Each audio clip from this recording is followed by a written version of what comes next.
Thanks, Kelsey. All right, it is 8 o'clock and I will call the meeting to order. I want to start just by thanking everybody for making this time and for staff's assistance in putting together our kind of mammoth packet and all our materials and just everybody's work in preparation for this. So thank you so much. We've got a lot to cover today, and I'm gonna try to help things move along. So if part of what will help is if I ask for feedback or responses, if you have something to say, just pipe right up, because then we'll cut down on lag time waiting for responses, etc. So thanks to you all again. Do we have any requests for public comment? Kelsey was, oh, she's gone. But I assume we did not. I did not see any requests for public comment. So if there's anyone online who did send in a request. Okay. Let's move on then. So our discussion and informational items. First is addressing signage and kiosks. This is a kind of an octopus of a project. There are many projects within this, and today let's just focus on the essentials of the information we need to get to staff so they can move forward with the budgeting process. So today we're not going to hammer out content. We won't be able to hammer out all of the fine detail about things, but if we can get enough of a shape of where we want to go with this, that we can give some direction to staff so they can get some cost estimates, then I think that'll be a great goal for today. We've got lots of information in the packet we can come back to and then drill down and do the finer detail as we go forward. Does that sound like a plan, everybody? Yeah. Okay, great. So first up are the kiosks, and I'm going to do a little screen share experiment here and see if I can just show some of the images from the packet on this. So while I'm doing that,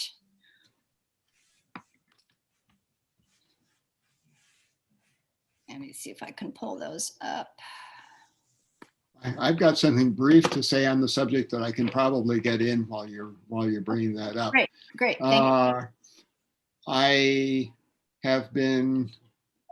contacted somebody I know slightly who is working for the National Park Service and asked her for references to National Park Service documents, guidelines and things like that for signage in national parks.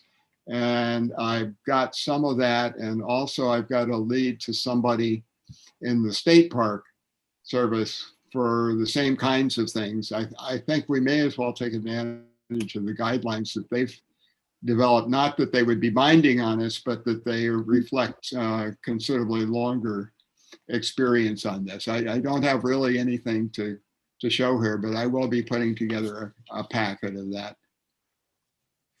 Great, thank you. Okay, so with the kiosk, and we can keep that in mind as we're looking at this, I'm going to just show some of the elements of the kiosk. This is what we have now, and I went out and measured the different pieces here, so this might just give us some perspective on what we want to have there.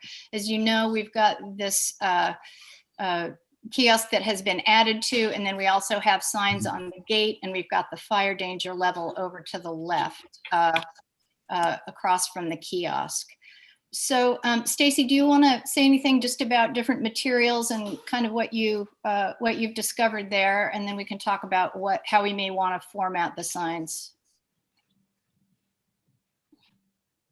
You're muted, Stacy. Thank you. I went on quite a few different sites to look at the materials that different places use. I think what we have used works. And I think Karen maybe could fill us in on that. The signs come from the corrections, right, Karen? Is she still here? Well, anyway. That's true, Stacy. Yeah. Okay, that's what I thought. Because, our climate is so unusual here and it's so hard on things. I think we need to make sure that we pick things that work. And so the corrections office makes signs from aluminum with a film over them. And there are several different films you can use. They also do wood and different kinds of plastics and urethane. I just think, we need to be cognizant of things lasting in our environment. Mhm. Great. In terms of, and I've got some, we can talk a little bit more about the configuration of the signs and different options for how we want to get the information up there. In terms of the actual kiosk structure itself, I think likewise, what we have here has lasted well. I don't know if the current one is adequate in size for the different content areas that we're going to need to cover, but it may be. So as we look at this and we think about the size of signs, it may be that if we take off what is there, we might be able to use this structure if we like it. It's nice and it's worn into it's holding up well, and it also kind of blends in nicely to the environment. So, I mean, it's got some advantages there. Any thoughts on the actual kiosk structure itself? And then I'll show you a couple of different things that I found. I think that we've got what seems to be a good sturdy structure. I think it has got enough room for the things that I would like to see on it. So I'm happy with that where and how it is. In this list, I agree. I like the look of it. I like the intentional nature of it. It draws the eye for anybody, and so they will be more likely to look at the signs under it. Has the city had any? Does the city have any feedback on any problems maintaining that structure? It doesn't look like it, but I just wondered if there'd been any issues. I've not been aware of any, and I don't know that staff's present right now, but we could follow up on that and make sure. But I'm up there very regularly, and I've never seen any, anything that was getting repaired or replaced, other than just the additions that have happened over the years. I don't know, has anyone else seen anything of that kind there? To my knowledge, there hasn't been any issues with the signs. I mean, it clearly needs a coat of paint. You're asking staff a lot of questions. Yeah. And there are two of these, aren't there? And there one up by the Yes. Yeah, Sandfield. exactly. And they look very similar now. There's, apart from the trash can being up at the upper one, but they're the same design and the same additions to them. So going back a little, or forward maybe, where do I have these? Yeah. So are we agreed that we would like to stay with this type of a structure? And if we can use the current structure, we will. And if not, we want something very similar that will accommodate. Are we Yes. agreed with that? Yes. Okay, great. Bruce, I think we're getting sort of your background conversation, but we're not getting your addressing us very loudly. I apologize. I'm actually going into the chamber right now. Oh. All right. Now, okay, so we'll work with this if we can. We'll do something very similar if we need more space. Now, the types of signs that we might consider. I thought about this in terms of fixed signs. This is an example from Forest Park. It's what we originally had on our kiosk, where you put all the information on a fixed sign, and that's what you have until you update the entire thing or need to make changes in the entire thing. So this is one example. It's a larger one with lots of information. Here's a couple of fixed signs from other wilderness areas where, again, they put everything on one panel, and that can't be changed. So that's one approach. Another approach, this is a place I visit frequently. It's the Sandy River Delta here out near Troutdale. And this is a 2-panel kiosk, but they have all of the content, but each of the elements is separate.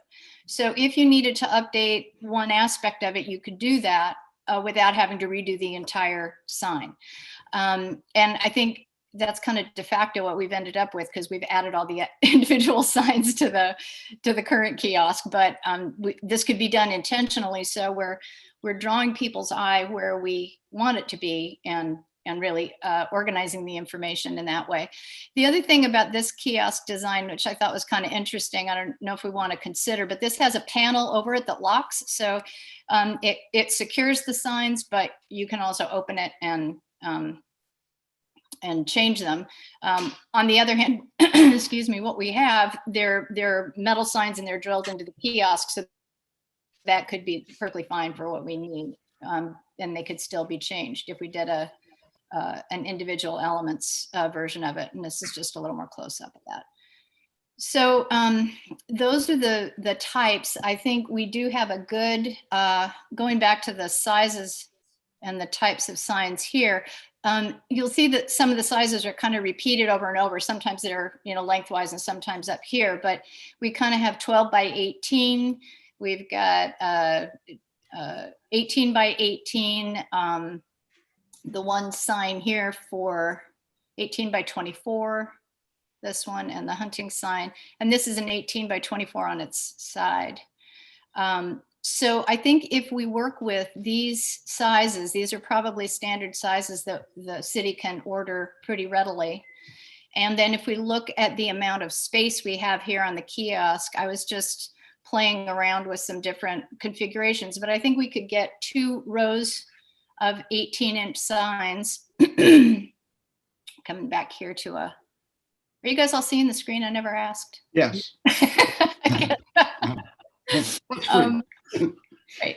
So I just did a really quick sketch here, but I think we could have like 18-inch here, 18-inch here, and still have room for a central piece of information, maybe the map, maybe the ADA information here. So we could think about it that way. And in a second, I'll just touch on content areas. I thought it might be nice to have the fire danger also on the main kiosk, and closure information if it can accommodate that. I actually like the idea of the fire danger being separate.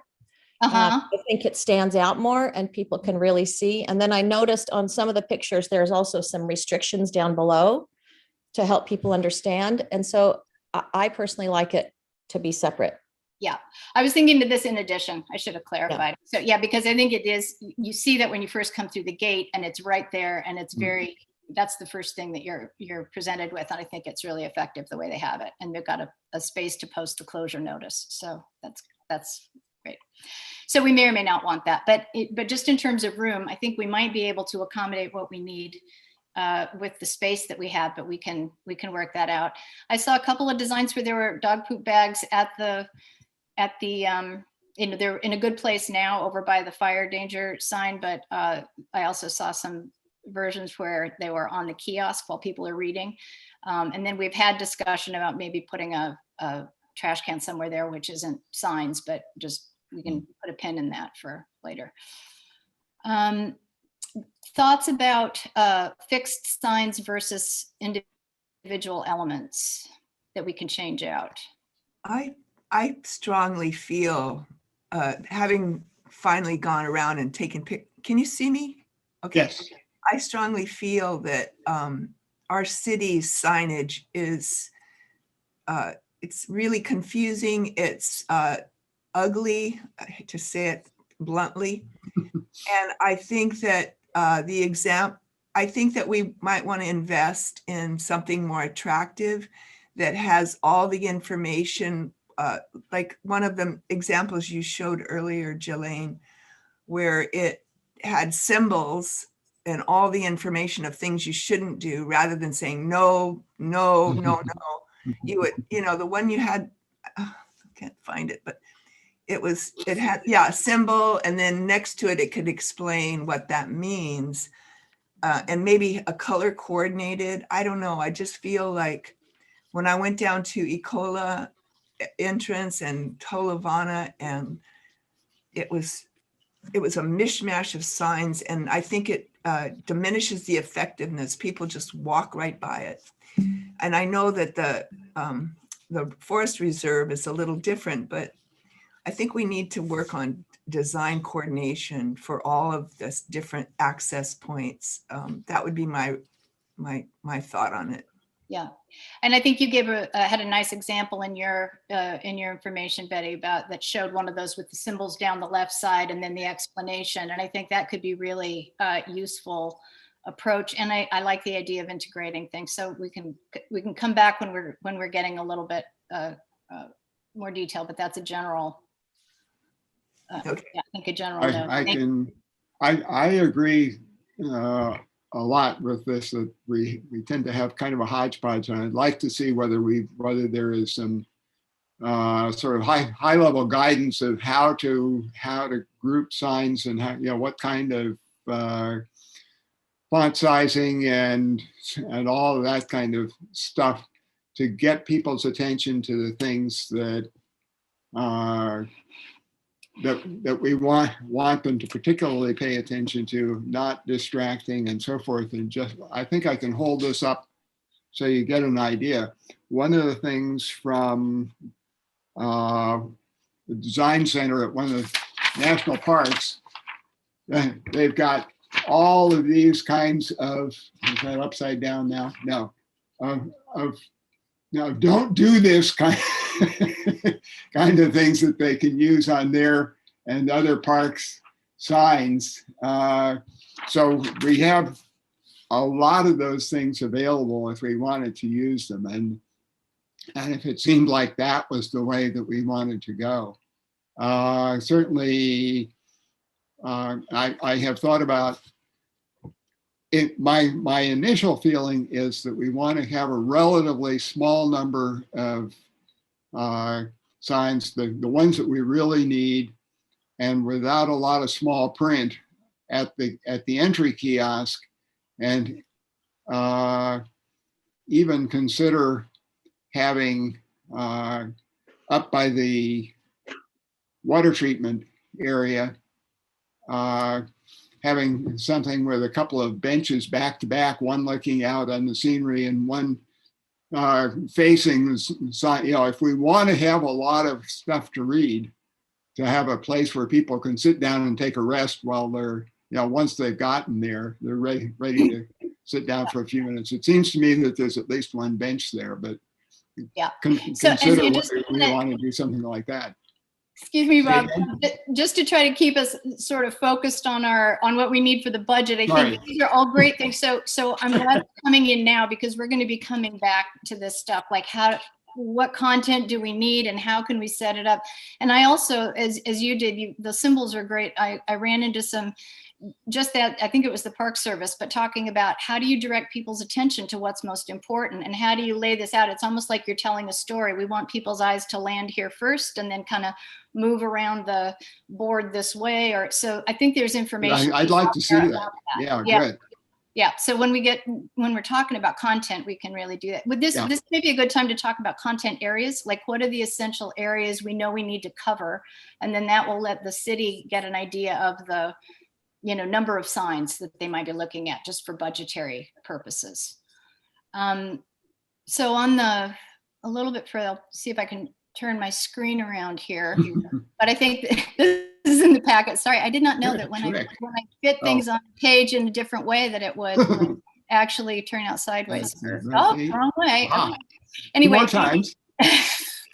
Thinking about content areas, I will get there. I have to keep clicking this. There we go. Okay. Real quick, were we going to talk about the two different styles of kiosks? The one with the protective cover versus, that seems like something that would be a decision for today, right? And thank you for, I think I kind of glossed over that. So let's go back to the actual structure. Do we have a strong feeling about cover versus the signs like we have, but bolted to the? I think that the answer to that depends on how often do these things change. I could see either paper signage that can be easily modified with a protective weather cover, or I can see the permanent signs that we're currently used to. And I think that's, to me, that's the fact that I need to know. it seems like these things are fairly well established, and we're not viewing a lot of changes going forward, but I agree that it seems to me probably that at least most of the signage is going to be persistent, and we want to allow for things like fire closure season and hunting, emphasize no hunting during hunting season, maybe things like that, but mostly fixed. Mhm. Do you like the separate elements versus creating one sign with everything on it? This is Stacy. I like the separate element idea because I think it draws people's eyes. I think a lot of times if you have a great big sign, people don't read it all. They're like, oh, okay. And they just gloss past it. They walk past it. Yeah. But if you have specific, like, these are the restrictions, this is what the area is, this is what we're requesting of you, here's the map. I think it just, to me, it just, your eyes are drawn to those different areas instead of one big thing. And I also don't love the idea of a cover over things, the glass or plexiglass or whatever they use. A lot of times when I go to places, those are dirty and the signs are kind of falling down. And so I prefer them without the cover over. Mhm. Yeah, and something with a lock on it might just be an invitation to mess with it. too. That was my reaction to seeing that. Yeah. This is just, it's sideways now, but this is, I found this more restful to my eyes. And I think it was partly that there was space in between them and there was a little border around each one. So I could look at Leave No Trace, and then I could look at the trail courtesy. And I think, as Stacy was saying, it wasn't trying to, decipher it all out from one big placard. But Well, yeah. other thoughts on this? This is Betty. I think that when you look at this one, at least the design, each individual one has a consecutive design element in each, so that it's not a hodgepodge. Mhm. So if we are going to do something like this, I think we need to create the design so that it feels less confusing, and it leads your eye to the next one, if we're going to choose this kind of design. Yeah, and this might be an opportunity to kind of get some, get it consistent. So at the beach access signs, if there's a design and like this, this has the same kind of heading at each one. Maybe we can carry over some of those aspects to the signage at the beach entrances too. Whatever we end up. I think that would be really helpful, because it would be more of a branding, I guess you'd call it. But they would know that was what they would look at for ADA. Yeah, right. It would be the same look at each location. Right. Yeah. Do we have, are we at a point we can say, do we want a fixed sign or separate elements? I think we are. And I would vote, I suppose I would support the separate signs. Okay. Let's just go around quickly, Bob. Fixed and with components sort of like the one you've got on the screen there, that it's easy to pick them out rather than them all sort of fuzzing together. Okay, great. Betty, I'm just going in the order on my screen here. I'm having a hard time with it, but I think if we could do something that was organized, I would say it would be fine to have it separate. But I really want to focus on making it more coordinated and organized. So whatever way we can do that, I'm for. Okay. Stacy, do you have a thought about it? Separate, like we were talking about earlier. Okay, and Barb? Separate. Okay, all right, so we'll go with a similar kind of structure, either the one that we have existing or something like, but that will accommodate the size. And then, the most common dimension to me seem to be 18 inches of the, either one direction or the other. So I think, does it make sense to come back up a little bit? Does it make sense for us to be thinking about this is 18 by 18, just to give you a little scale to the other ones. But if we think about having 18-inch width going down the sides, and then we'll use the center space for something that could be larger, if needed, like the, about the ECFR, and then maybe the map underneath, and then maybe the ADA under that. But does that, in terms of giving the city some direction, is that a reasonable place to start? Just for budgeting, we can always change it a little bit, but that'll give them something they can hook a number to. Sounds good. Yeah, sounds good to me. Yeah, as long as it all will fit, I think that works. Yeah, and again, if we decide to use this structure, we could trim it down, and presumably a smaller dimension would be a little bit less expensive, but this will give them something they can at least get a budget number for, to give us something to work with. Okay, great. Thank you all. And then in terms of content areas, okay, that's still right side up.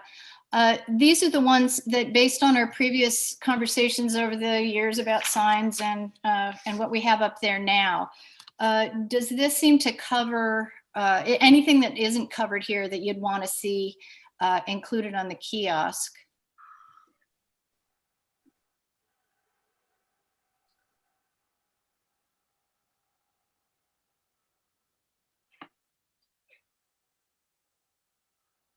And we may or may not include this on the kiosk, because if we just keep that over at the side, that could be a separate element as it is. But in terms of what we want people to see when they're up there. I think that there's, I'm not sure at what point or at what level we address this, but I was conscious of the fact, I think that we at least have or have had something that says, well, welcome to the Coal Creek Forest Reserve. And then it's all these things, but Right. We probably want to think at some point about what the tone of this Yeah, is. and exactly. And I think when we get to talking about the specific content, that's going to be a great place to have that, what do we actually want to say on these signs? Yeah. How do we want to say it? So, but in terms of content areas, I'm thinking about this in terms of the city being able to say, we're going to need about this many signs. And these are going to be the rough dimensions. So if we need to budget for that, this is what we need to budget for. So I guess the question is, do we kind of have it covered here? Is there anything that feels left out in terms of what you'd want people to know about? Do we want, this may seem like it's off to the side, and if so, you can just say some other time. Do we want to contemplate, as part of this conversation, having a Sally of the Calf sign about what the trees and birds and beasts and so forth are, and maybe for purposes also of incorporating the stay on the road kind of things? Yeah, I think, love to hear from other people. That could be more of an interpretive thing, or it could be incorporated into the language when we're talking about what is the ECFR, why is it different? But probably not in a kiosk kind of configuration, or maybe not. Yeah. So in terms of what we need to have for staff to move forward with budgeting, do we feel like we have that covered? And we could ask them to build in a little cushion, because we may want to have something like a little more informational or interpretive sign also. One is missing. Do you put hunters on there or not? Hunting? Yeah, I had it under restrictions, but yes, we definitely we would include everything that we have in there content wise, but it's just more like those big blocks, like the cautions, just what do we need to account for a sign? Okay. Blaine, let me just plant a seed anyway. So there, as a part of the Fire Road discussion, and I got a chance to go out there this week, there is some signage on the road coming up from Tovana Mainline at the boundary. There's no signage at the northern one. Yeah. Is this the time to talk about it? I know no decisions have been made, and I'm not trying to push that, but presumably we would want to have some level of signage at those points. Yeah. This is the time to talk about it as a part of the budget or recognize?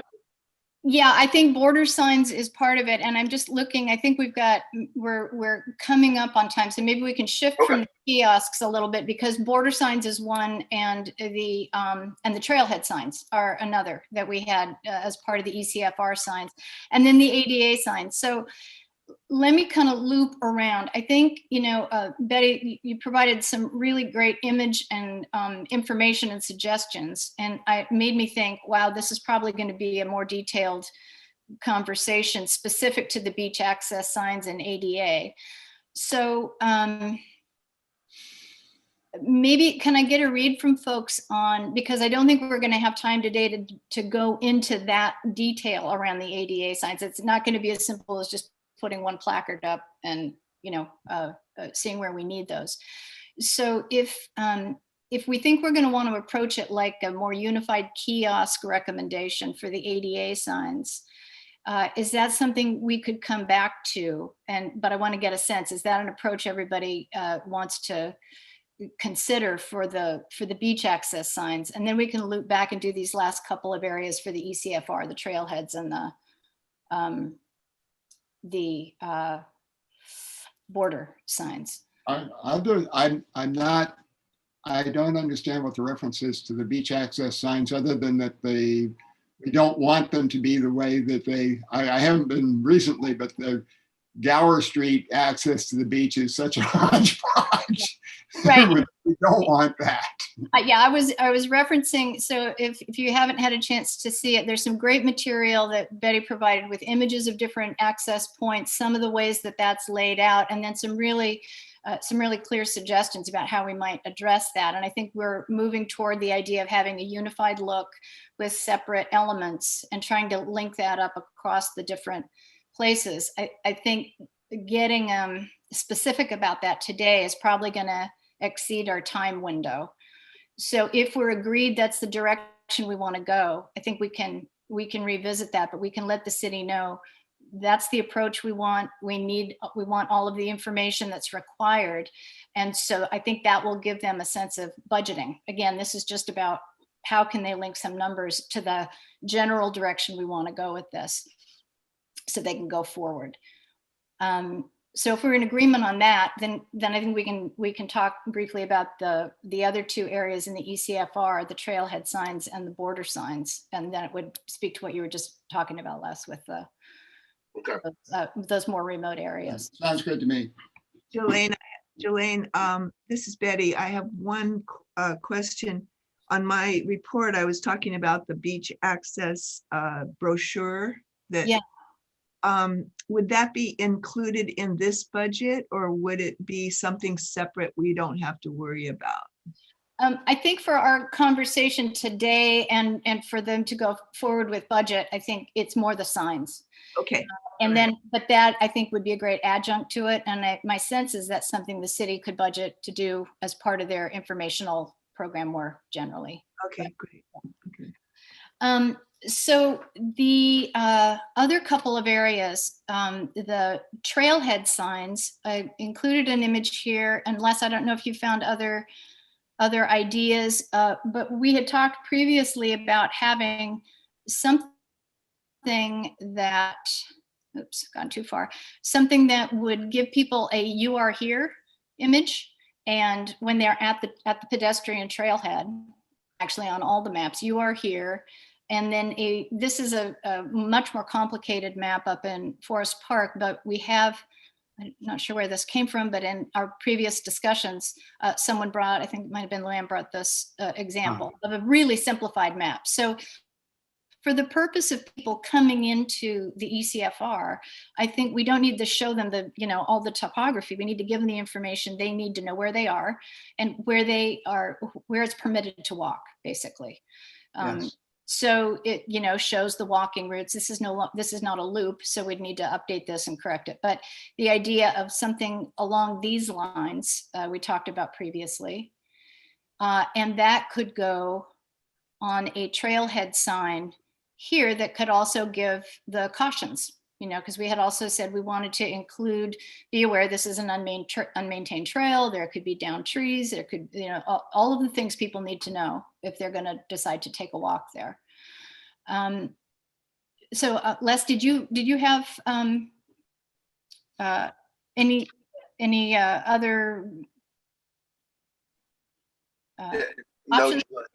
no, Jelaine, I'll have to tell you, I was a bit confused. I did get your email, but I wasn't very sure exactly what I was supposed to do. So I haven't actually done very much, but I do understand, and I do have some thoughts on the sign trails. I'd like to continue to work on it. I just didn't know how I fit into this exactly.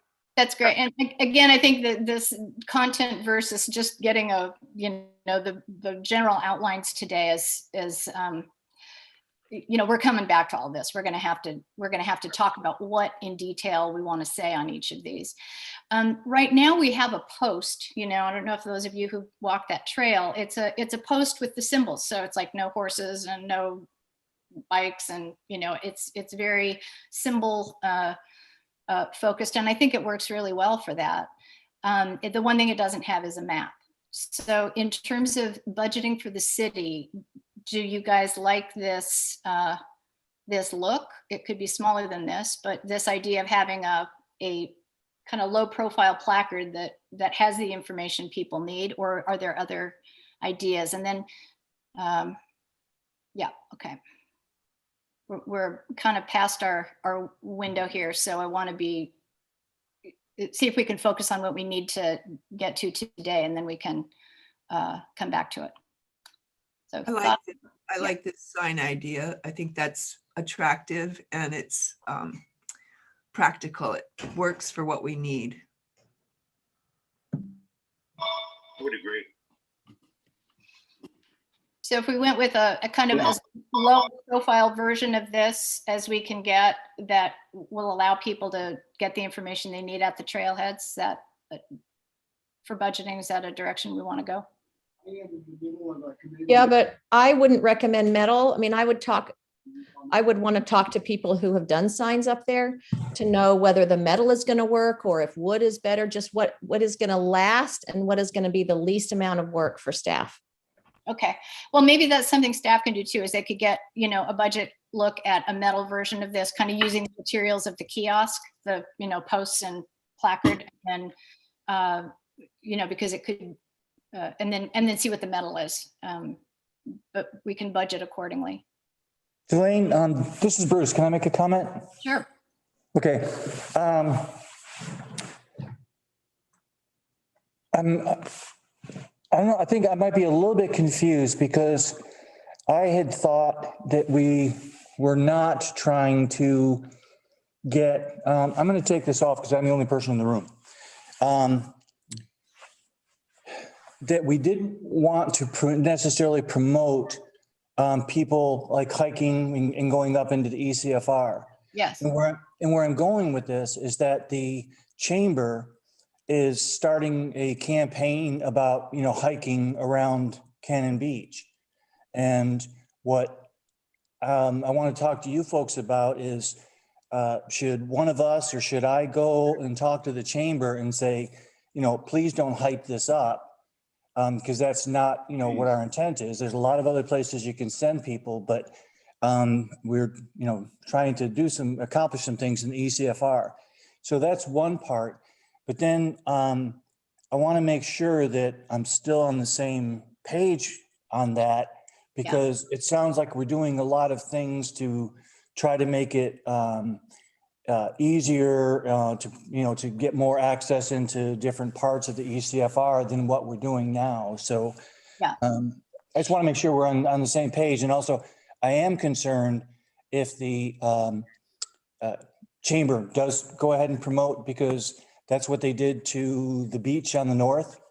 And now we literally have tour buses going there. Yeah, we are very much on the same page, I think. Okay. So our previous conversations about this have been, there is information that, let me back up. We've designated that there is a pedestrian path here. And I think part of our opportunity at this juncture is to really say, these are the areas that people can access. I mean, a lot of watersheds are completely closed. Nobody can go into them. So I think we have a real opportunity here, and this goes to maybe I segue to the road discussion. We have an opportunity to say, these limited areas you can walk and go, and the others, no, that this is a protected area. So I think that can be the message. But if we are going to allow some access, then our previous conversations have been, then we need to inform people. It's maintained. You might have down branches so they can make an informed decision. There's not good cell coverage here, so that's the idea of having they know where they are and they know what to expect if they are going to take the walks that we've designated as a walkable area.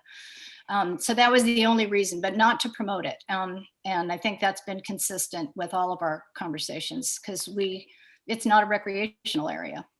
Right. So would your recommendation also be to ask Chamber to not promote it as a hiking area? That would be my thought. Anybody have a other thought about that? Because I think if it gets promoted, it's already people are writing articles about it. We're going to need to think about this seriously. But I think the committee stance has always been not to promote it as a recreational area. Anyone have another thought about that? No, I agree with that. This is Stacy. And I live on the north end, so I saw what happened last summer when the chamber promoted the north end. It was awful. There were people everywhere. They were parked everywhere. They were getting tickets. There are no public restrooms. It wasn't good. Yeah. And this is not a recreational area. This is a watershed that has some limited access. And who knows, down the road, we may have to rethink that. But right now, I think any kind of promotion is going to run counter to our intention. I agree with that wholeheartedly. This is Betty. Because there's so many beautiful places they can come and be safely here. Why bring them up into something that's so precious and we need to preserve? So I think that there's plenty of things for tourists to do here. Yeah. So I would just agree. I'm sorry, Les? I was just going to say, I agree. I don't think it's appropriate for the chamber to be promoting this as a recreational area for group use. There's no parking. I mean, anyway, I just agree. Yeah, and we've explicitly said as much in our public presentation. This is not a recreational area. This is a protected watershed area. So No, that's good. And so I will carry that message. thank you. Okay, we are well into our ECFR conversation. I think given our conversation today, I'm going to put together what I understand we've arrived at here, send that out so everybody can comment just to make sure I've got that accurate to everybody's understanding, and then we can give that on to Karen, and she can take that to the budget committee. And I think here we can also talk about the border signs, because that is something I've noted as part of our ECFR road discussion. One sort of parting comment from that. My experience, as I think I've said from the farmers market, is that those signs made by the corrections department are not expensive for what they are. Yeah, I think we'll be. I think whatever we need, we ought to ask for. Yeah. Exactly. I mean, this is the time to ask for it, and then we can get feedback on it. But I don't think we're asking for anything extravagant here in terms of any of this. Okay, so moving on to the ECFR road access plan.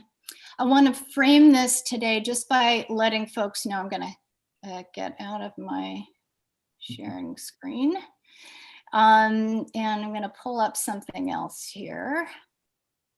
So I'm going to share another screen.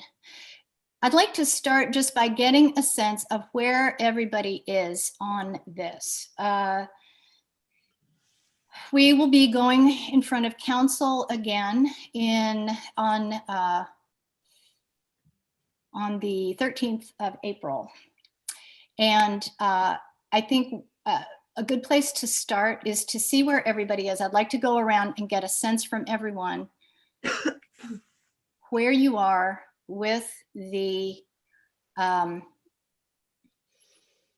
with this issue of the road access in the ECFR, specifically for fire closure or for fighting fire. And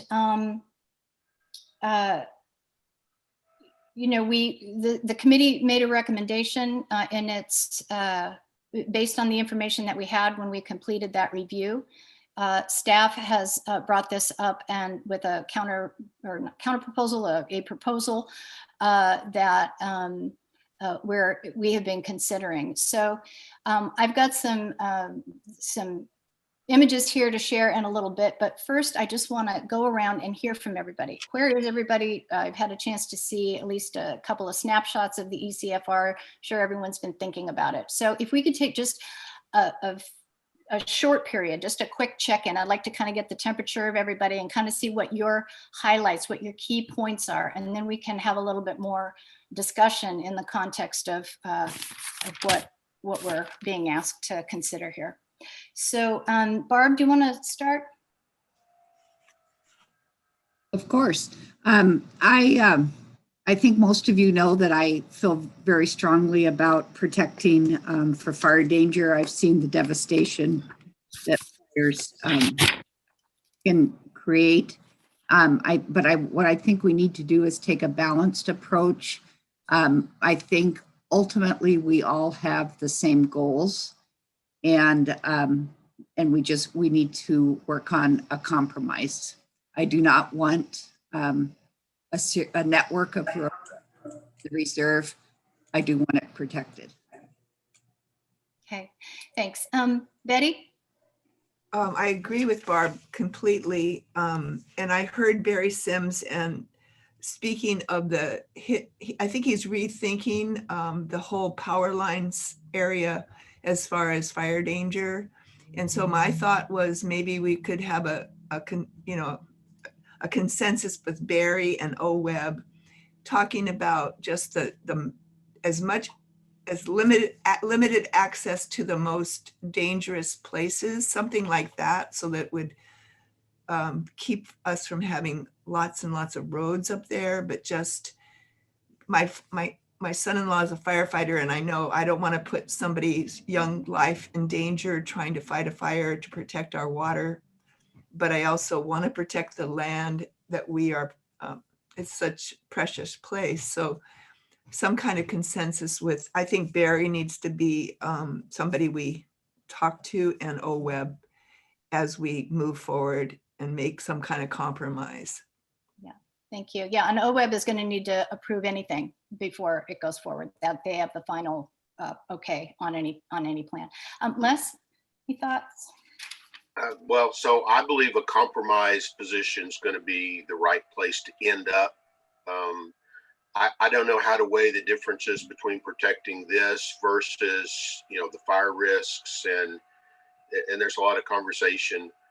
What I came out of this set of meetings with was, I think that the ECFR needs to put together a road management plan that says these are the roads we're going to keep, and really specifies exactly what they are, and then a plan to get rid of the rest of the roads, to properly abandon them and not just hope they go back to nature. I think in effect, we may actually feel like maybe we got a benefit, because all of those abandoned roads are still perfectly passable for the most part, at least on foot. So they're all opportunities for unauthorized access.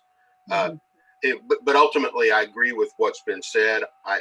I think we have to recognize, particularly after last year, the fire situation, and that there are things that could come from outside ECFR that, we need to think about. Yeah. Great, thank you. Let's see, Stacy. You're muted. Oh, you're muted. I agree. Sorry, can't seem to remember that today. I agree with what's been said. I think we need to really work with the experts and understand all the different positions, because fire is a problem. And with our changing climate and east winds, I think we can't say, well, it's not happened. It's not, it's because things are changing and it could happen. And I think ultimately we need to protect the ECFR, but we also have to think about protecting the town. And so I think compromises and working with the experts, Barry, Rick, the firefighters, I think it's going to be important, and also to decommission the roads that we're no longer using. Okay, great. And Bob? Obviously, I'm in agreement with where people are. I think that the roads that need to be accessible by four-wheel drive firefighting vehicles, we should go back to doing the deferred maintenance and have gates that say no trespassing, something like that, to make it clear that we are doing the opposite of inviting people in there. That's about it. Great, thank you. Well, let me take a very quick minute just to do some visuals here, because I think there's a lot of consensus here. And to my mind, the critical issue here is, and you guys have all spoken to it, is identifying and being very, very specific about what access is allowed, for what purpose, where, the extent of it, and recognizing that what's represented here. Can everybody see my screen? Yes. What's represented here represents three very, very different situations. This map is also from our update plan. And I've drawn in the maps as they're drawn in here. So just to let you know, I've walked both of these routes. I've walked the Green Road route all the way from a little bit here, about here, all the way up to Greenwood, across the North Fork, and went all the way up the entire route up to and through those blackberries that you guys are looking at from the other side. So I've seen that. I walk the Red Road regularly, and I did that also in the last couple of weeks and took pictures all the way along. So we've got some visuals to work with here. The thing that this map does not show, and I just want to be really quick, this upper portion of the road, if you can see it, oops, let me go back. This upper portion of the road, you guys' images here are in the way, but can you guys see it if I go? If I go here, you'll see that it turns into a dotted line right here. And that is, here, I can get those out of the way. Okay, so this is the border, and this part right up here is where the blackberries are, going up to Greenwood. This is considered good road. It's and then at this point, it becomes a dotted line. And as I was walking up this, what is really evident is that this is reverting to trail. And it's an entirely different kind of forest than up here. So a couple of images I just want to show. So this is up at Greenwood where you guys were. You guys saw this, the corridor, that's the power line corridor going down. That's the trail or the road that goes to the power line. I'm going to go really quickly. I just want to give some visual impressions. This is the beginning of that spur road, and that's the root ball. And these are the blackberries, the infamous blackberries. This is that little spur road. But if you get past that little spur at the border of, this is the border of the ECFR property, this is the road that was graded and rocked for a logging truck when they were doing a thinning project up here in 2013. This is what the road looks like much more as soon as you get past those blackberries.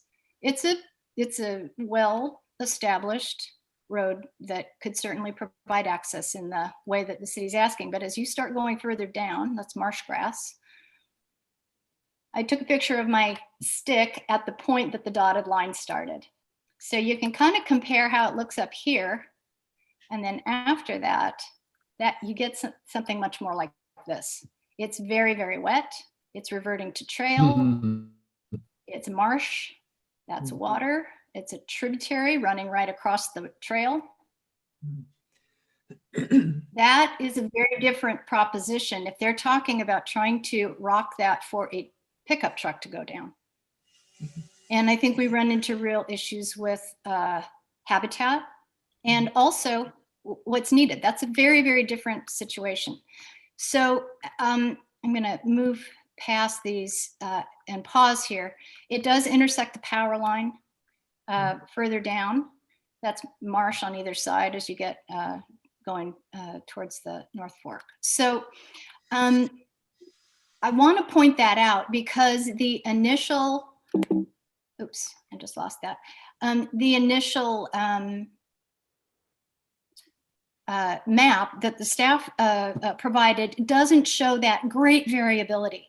So I think it'd be really helpful to talk about the higher risk areas, which are the conifer stands, those younger conifer stands up high, and the access that is already possible there. It definitely would need to clear up that little spur road so that something could get down there. But the level of maintenance, I think, would be pretty minimal on the actual upper part of the road.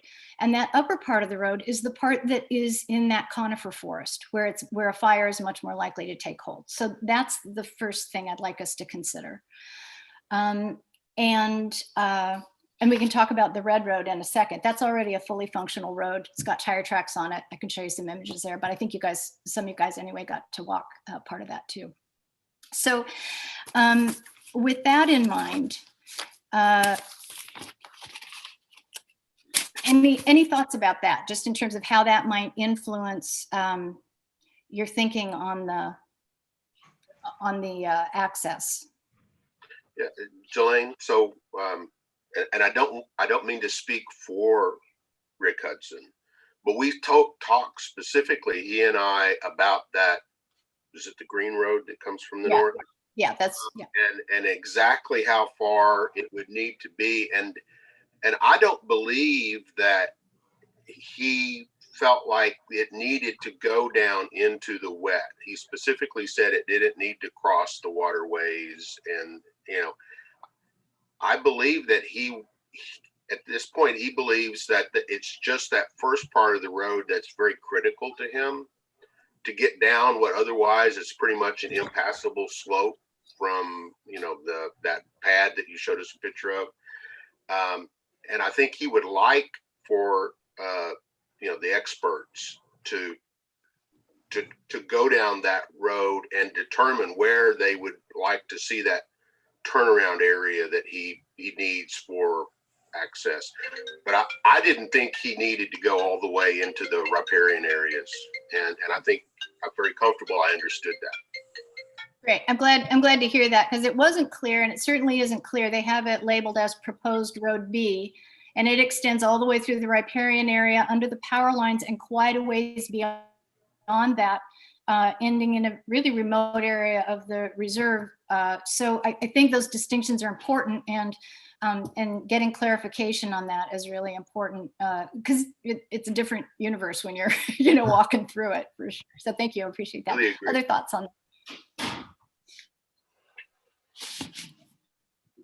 Should we go around just to see if there are any feedback on this idea of considering the upper road and the higher risk area? My understanding is that what they're concerned about is that if a small fire gets started in this higher risk area, it could, given the conditions and the wind and all of that, it could become a lot more problematic. So if they can catch it small up high. Now they do have access down the power lines. We're talking about access on at least this upper part, which is already, once the spur is cleared, to check things out in the conifer stands up there. And then there's also access from the lower road, Road A, which is already an established and functional road. But does this seem to address that balance that we're talking about, where it's not inviting people in? I think we need to talk about gating and no trespassing, as someone mentioned. But does this feel like it's getting to that balance we're talking about? I think that we're sounding like we're pretty much in agreement, but there's one thing I want to bring up just so that it's on the record of being there. And that is, when we were looking down from the last place that we went on the trip that several of us took 2-3 weeks ago, however long it's been, along the power line. One point that I think the guy from State Forest or ODF, I don't remember who it was. Anyway, somebody pointed out that what is likely to cause a forest fire in there is downed power lines as a result of trees falling against them. And that he pointed out that in the forest reserve, the trees are higher, substantially higher than they are in Greenwood, where they've been harvested more recently. And it certainly looked as though trees could fall and hit the power lines. And it seemed like at some point, we ought to address the issue of either widening the right-of-way along there or giving authorization for topping those trees or cutting some of the ones closer or something, so that we don't have that, and probably integrate that with the question of having access in that right-of-way. Yeah, I think that's a related issue. I know the city is aware of it and they work with the power company on that. So I think, maybe we can, in our further discussions, we can loop back around, because the power lines are an access point and they have been identified as higher risk, as or potentially were something to go awry there. In terms, I think what we're trying to balance here, if there is a road that is visibly open on the border of land where people recreate, hunters and mountain bikers and hikers, I think we need to think really seriously about how we safeguard the ECFR and make it clear this is not an invitation. You see a road here, but it is not an invitation to go in. Yes. So I think no trespassing signs at the remote borders might be a really good idea. Again, it goes back to the idea of where are people allowed to access and then where are they not? So this is the real concern. For me, it's the hinge point. It's if you need to have some limited access because of the fire risk, how do you limit that access to not increase the fire risk by having people, in there? And yes, slash fires cause more fires than cigarettes, but we all know that, a single firecracker can do a lot of damage if it's in the wrong place. So we don't want people going into a place if it is visibly accessible, where we don't want them. So let's continue with this idea. Is this a balance we want to talk about? Upper versus lower, conifer versus wetland? Yes. Yes. Absolutely. Yes. Okay, great. Anything else people want to say related to the Green Road? And I'm going to try to hone in on maybe like what our bullet points are, and then perhaps we can talk about an addendum or some, something that we want to present to council. But yeah, I'm sorry, Les, go ahead. Oh, I was just going to say, I do believe that we also need to strongly recommend that there is a gate put on that north road. I think Rick made a good point that it's fairly hard to get to. You've got to go quite a ways from 101 till you get there. I get all of that, but it needs to be delineated. The gate down at the Tolvana side was very impressive. Yeah. And then if we are we agreed on gate and signage, and does it make sense to have no trespassing there? I mean, that's clearly states, gives the city a reference point, right? We've said don't trespass here. So are people in agreement with that? Yes. Yes. Absolutely. Okay, so gate and no trespassing sign. And, we would also then, I think, going back to the border signs, we would include the no, whatever language you want about this is a protected forest reserve, no trespassing. And I don't even know if we need to reiterate the no hunting, but we can include whatever else we need to there. Is there any other comments or thoughts about the upper portion of this Green Road or things that we want to communicate or consider when we talk to council.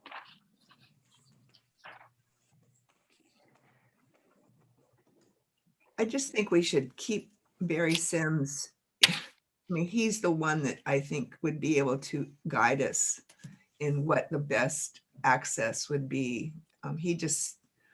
He has our interest, the interest of the sanctuary. And so, I don't know. I mean, all I want to do is have some kind of compromise where the forest is protected, but in all the ways that we've been talking about. Yeah. So, I guess it goes without saying that the city is going to, whatever road is agreed to, I guess it will become part of the city's budget to do the maintenance and the ongoing stuff. I don't know if we need to bring that up, but. Yeah. No, I think you're right. That is part of the city budget. And I think if we're talking about that upper portion of road, once the spur is made passable, it's very easy to maintain. It's making sure the branches are out of the way and, periodic, taking a look at it that way. But yeah, that would be a city, that wouldn't be something that we would need to do as parks. I don't know whether this is an issue, but well, I'll ask, is it something to bring up that this is a fire protection budget matter rather than a forest reserve protection matter? Well, I don't know. I mean, I think in talking about it, this is an ECFR protection matter. And I think if it gets viewed only through the lens of fire protection, it's going to leave out a lot. There's a Thank you. Yes, piece there, and that's a view, but our Yes. our mission is stewardship in the you. broadest sense. It's also prevention. So I think it's rightly under the umbrella of ECFR and our protective function there. Yeah. Okay, so I think we're going to need to transition to Earth Day pretty quick here, but I think we have some clear thoughts about the upper road. Now the lower road, let me just pause on this. Several people have mentioned road decommissioning. That's something that I also had a note about. I think that was mentioned in the joint meeting, and that makes a lot of sense. So is that something we can recommend going forward, working with OWEB and Barry on mapping and decommissioning roads, other than the ones that have been identified specifically these two roads that have been identified specifically for fire safety? Yes. I think that's very important. Great. Okay. I'd also like to speak to networking of roads in the ECFR. I think it's really important that we name that and make a strong recommendation of prohibiting that. I think there can be a temptation if you're only looking through the lens of emergency management to start connecting things up. And I mean, OWEB would certainly have a say in that, but I think it's important that we make a recommendation of prohibiting networking or connecting of roads in and out of the ECFR. The city has said this is what they need to feel confident about managing fire risk. And I'd like to know your thoughts about that. It seems to me like the OWEB restrictions or requirements would prevent the construction of new road. And so I don't see how you could network, but I agree that it would be very bad if that were, if we made it a driving tour, so to speak. Right. I guess along the same lines, we need to do what we can to make sure that whatever fire roads get supported, that they don't show up on all the maps. Exactly. To the degree we can prevent that. Right. And I think that goes back to that very simplified trail map where it's not showing every decommissioned road in the ECFR, but it's saying this is where you can walk. These are the areas that are okay to access. And I think that will help clarify for folks. Okay, that's great. I think you're right. I think it clearly would violate the OWEB agreement to do that. But I think I think there are other lenses in terms of evacuation and emergency planning that could end up advocating for moving roads in and out through the ECFR. And we were given assurances by staff last year at that meeting on February 20th that that would not happen, that any emergency exit from the city would go around the ECFR and not through it. But I think we need to reiterate that in whatever Good. we recommend. Okay, great. And it seems like Greenwood is agreeable with that. Yeah, I think there are options if you go around the ECFR, but we need to make that clear. Yeah. Yeah. Very quickly, and then we'll shift to Earth Day. The Red Road, some of you saw that. I won't go through the pictures now, but just to let you know what you saw up at the top, if you walked from the gate, it's a very similar situation. It starts up in Conifer, it goes down into a wetland, it ends at a wetland pond and the Ecola Creek. So it gets very much, it gets wetter as you go down, but that road is fully passable. There are truck tracks on it now. It's got a rock bed underneath it. You can see it under the truck tracks, and the power company, I believe, uses it periodically to get down to the power lines. I know there's mowing, the blackberries get mowed up at the top. So we can talk more about this, but it's again being presented as a proposed road, but it's actually a functioning road. And I think the minimal impact in terms of doing anything to it, as long as it functions for what the city says they want, which is a pickup truck to be able to go down it. That maybe that's a general recommendation we can make is, improvements only to the minimum that will allow what the city has said they need, which is a pickup access.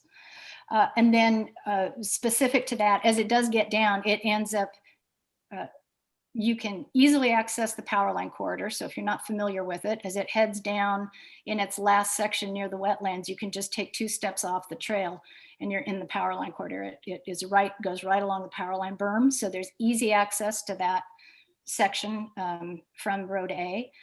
And as it goes down to Ecola Creek, there's a very, very large wetland pond on the left. There's a lot of habitat there. It's an open wetland. So I think doing any improvement on the road there would have some real habitat consequences, and it's in a really low risk, there's a lot of water there on all sides. So I think, again, there may be making that distinction between where the risk actually lies and then what the access points are already, and then doing the minimum necessary. So any other thoughts about that road A, the Red Road?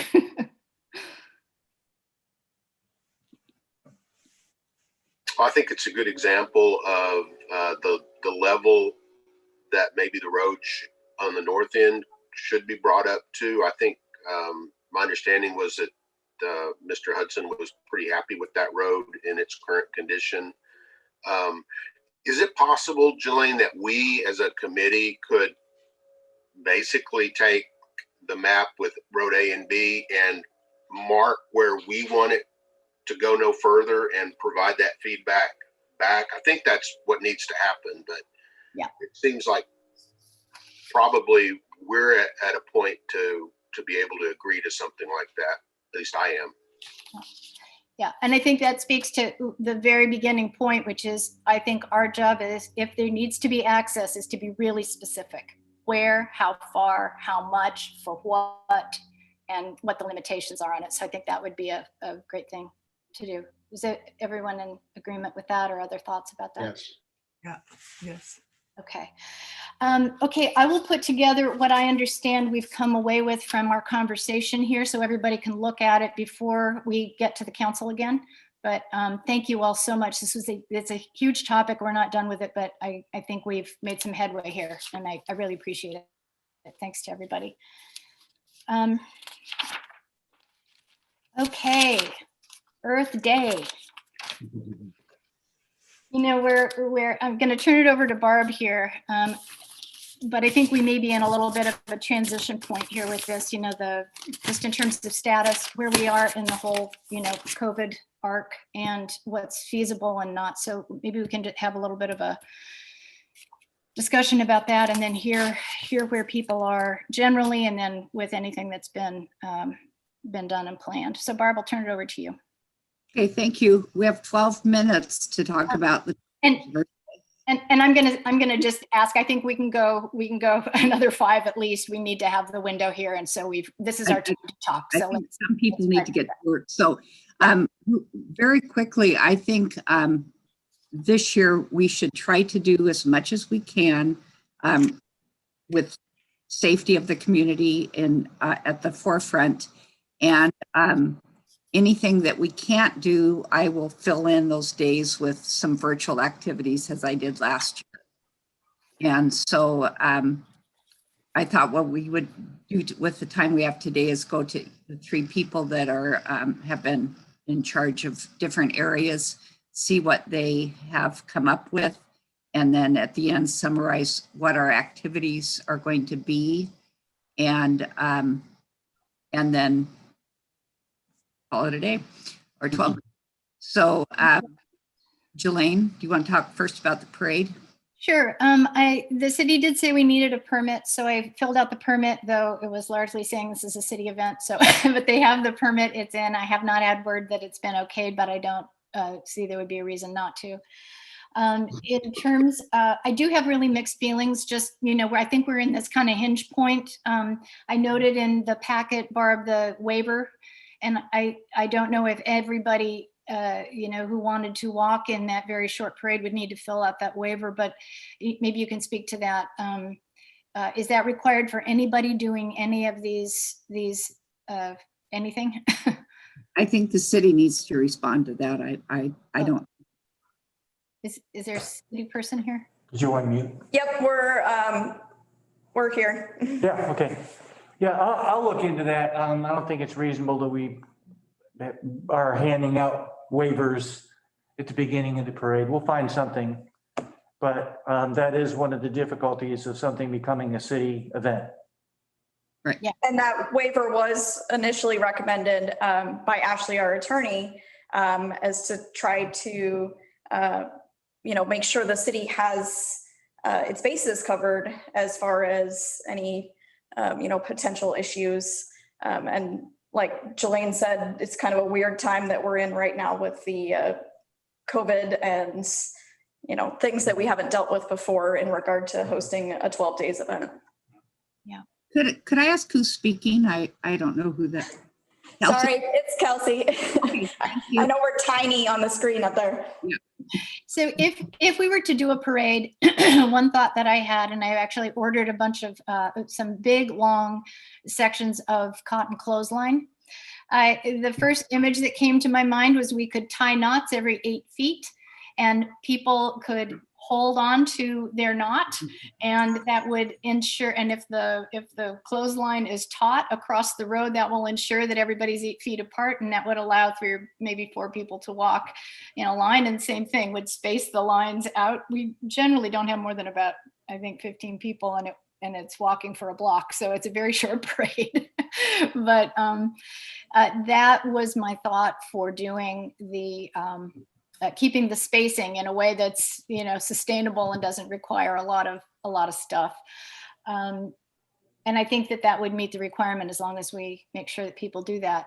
I do. Yeah, the in-person versus virtual and all of this, I think, we're at moderate risk now. So I think we just need to keep considering this, and if there's any question, or if things, continue to change, I think it's also fine to pause and say, this is what we can do this year. And we're going to pick up with fervor next year, with more of the in-person stuff. And I think sometimes erring on that side is fine. So that's my thought about the parade. I will not be able to personally be there on that day. So that's something that would need to get covered if we go ahead with the parade. But that was my thought for the COVID part of it and how we might do it. Okay, and it would be Saturday, the 17th, 11 a.m., correct? Yeah. What time? 11? Yeah. 11. 11 to about 11:05. It's usually more time for people lined up than the actual walking, but the walking would be, it's very quick. Okay, We're contemplating going from where to where, from the parking lot from Third and I think it's Antler. No, I have it on the, I don't have it right in front of me, but yeah, I do. The regular route that we did last year. So we went from that parking lot up to the US Bank parking lot, Yeah. turned around, came back to Second. Yeah, okay. Okay. Stacy, would you like to talk about street fair, please? I remembered to unmute myself this time. I have not spoken with everyone yet. The few people that I have spoken with, Friends of Haystack Rock is very interested. I spoke with Lynette from the North Coast Land Conservancy, and she said, we haven't had volunteers do anything yet. And she's not sure that they would do that yet. She said maybe with vaccines, more of the volunteers being vaccinated, they would talk about it, but she wasn't sure if they would want to do it. So I just need to get back with her. So Should They have a lot going on already. we have a street fair or should we not? I think that's a decision that we need to make. My feeling is the risk worth the effort? I mean, I just feel like there's so many people, the surge is happening again, and I don't know. I just feel like we are in such a precarious position. Do we want to model safety, or do we want to kind of move forward before we really know it's safe?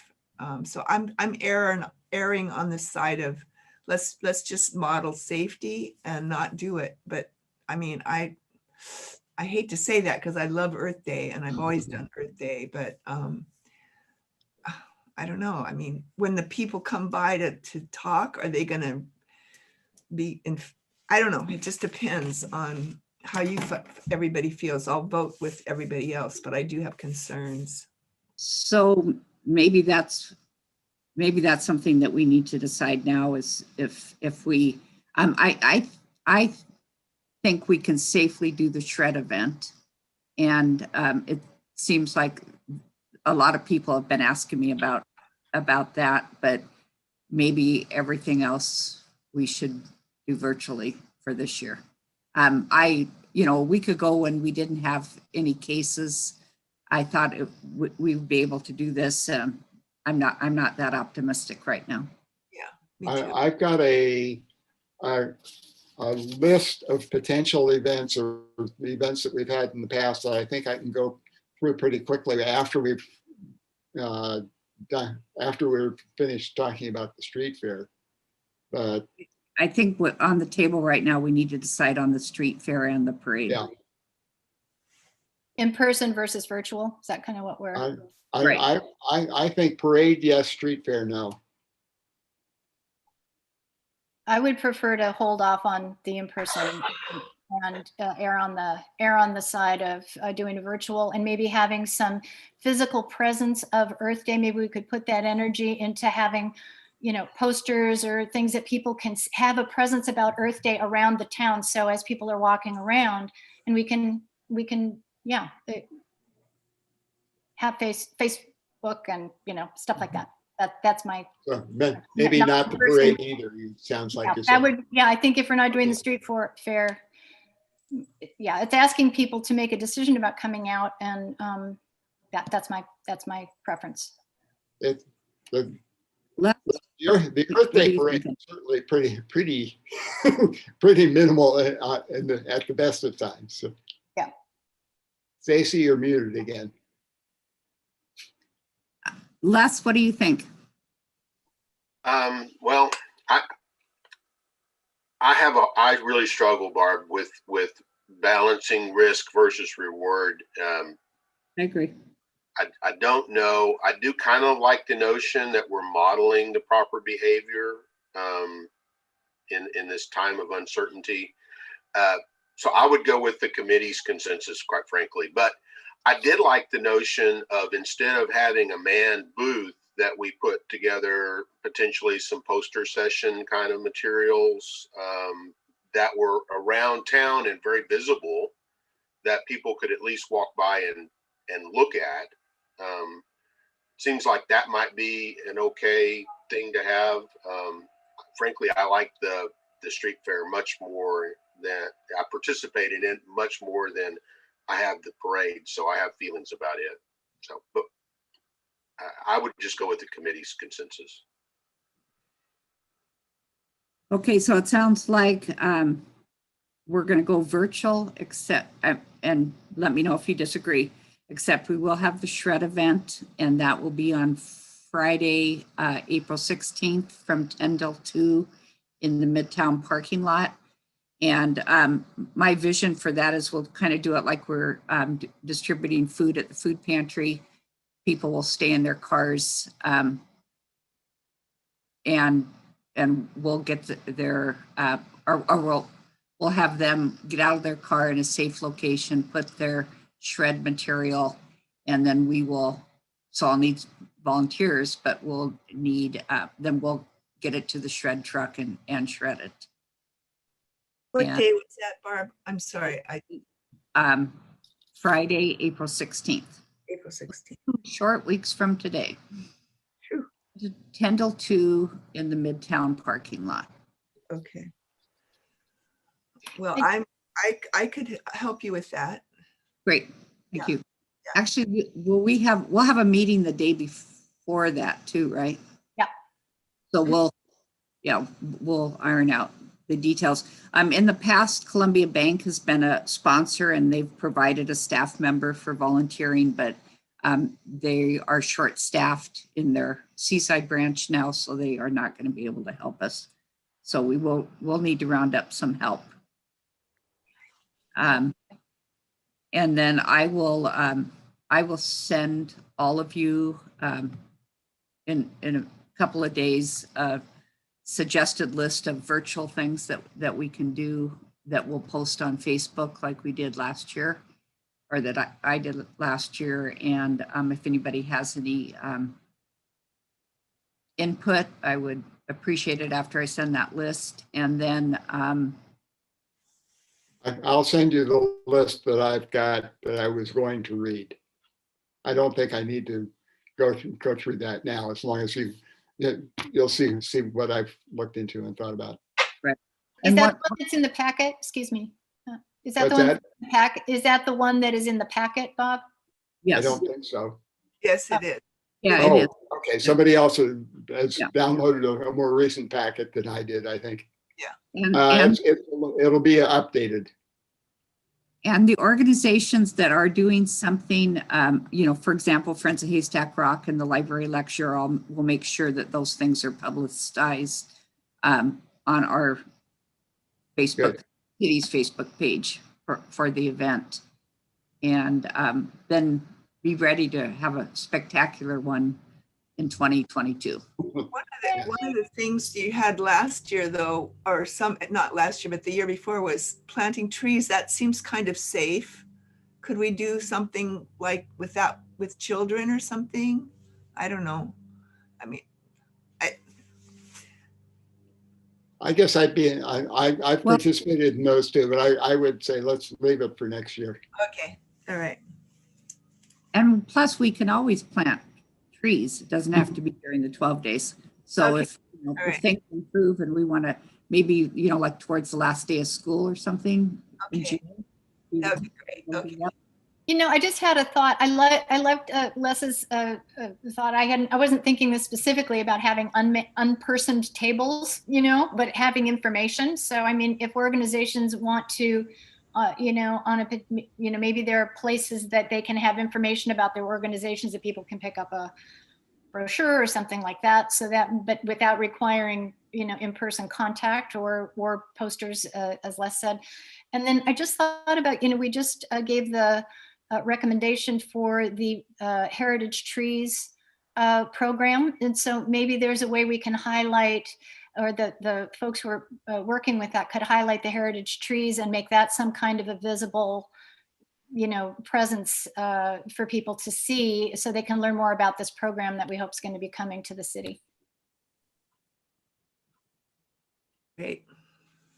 Okay, thank you. Thank you.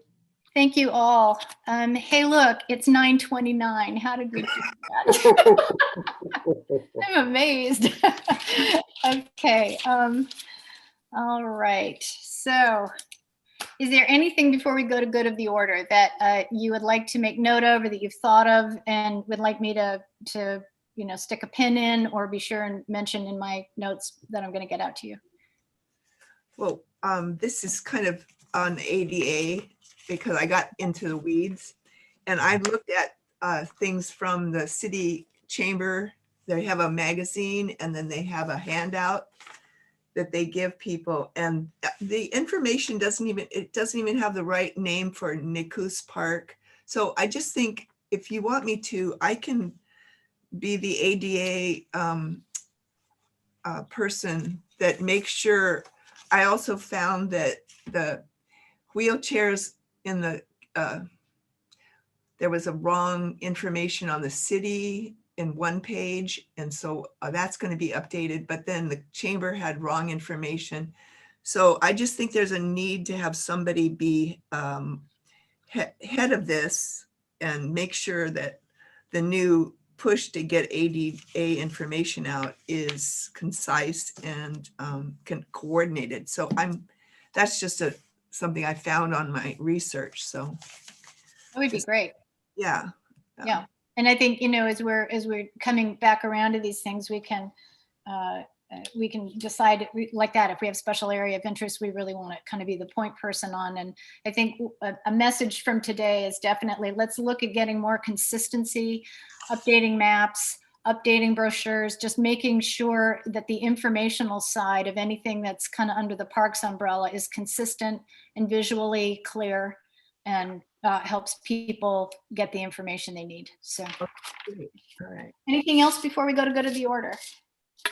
Just wanted to thank Bruce for representing this committee to the Chamber of Commerce. I was, I guess, a little concerned when I heard they were promoting hiking and that somehow I have a hard time staying in sync with their initiatives, and I appreciate Bruce's efforts. Thanks, Les. I appreciate it. Is there anything you could use from us, Bruce, in terms of that mission? No, let me just try to do it like me talking to Jim instead of involving the committee or anything like that.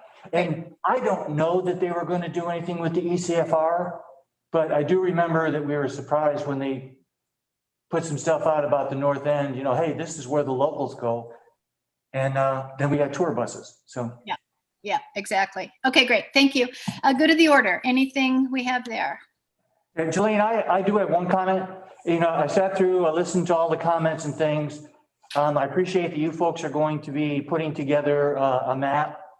I still think that my lens is a little bit different than yours in that there's a greater responsibility for the city and for the watershed. And so we will be also having the fire professionals pull together a map. And then what I would like is the opportunity before the meeting with the council to compare those so that we're not asking the council to, make decisions on it, but just try to get each other's thought process. Also, the meeting is with the council has tentatively been set for the April 13th, but we have 6 really heavy items scheduled for that day. And so on April 6th, I'll be asking the council or suggesting to them that we split it into at least 2 or 3 meetings. And I don't know which items will continue on the 13th or possibly will move to other dates. So I don't think we'll have the total agenda set for the 13th until after the 6th. All right. And I think, taking the time we need with this is really important. And so if it needs to get pushed back so that we can be clear about the kinds of parameters that we're wanting to suggest, and et cetera. I don't see a disadvantage to moving it back a little bit and allowing us a little more space. This is turning into a more detailed conversation, and I think it's a really, really important one. So we need to give it as much space as it needs. Yeah, Angelina, I totally agree. And I think that we're on the right track. And I think time is what we need to sort this through. So I won't put a lot of pressure on keeping it on this meeting on the 13th. Okay, great. And, And then maybe and- you and I can talk about how best we can have some discussion prior. I don't know if we'll be able to do another work session, but if we can figure out the best way to coordinate prior to the council meeting, that would be good. Okay, I think that'd be important if we can. All right, thank you. Okay. Yeah. And I also want to say that I appreciate all the people that went out and did the research and sat in a bumpy truck ride. So that's over and above what the expectation would be for this kind of research. So we appreciate it. Thank you. Okay, anything for good of the order? All right. Thank you all. Thank you all. Thank you all very much. I have something. I'd like to thank Elaine for putting together all of the examples and things that you did. You've been stellar. Yeah, absolutely. I appreciate that. I know it's a group effort and we're all bringing our view to this, but thanks, Barb. I care a lot about this, and I want us to get this right so that we're really keeping our stewardship mission intact. So thank you. Thank you. All right. I appreciate you all very much. Have a great rest of your day. We are adjourned. Thank you. Goodbye, all. Bye. Bye. Talk to you soon. I'll send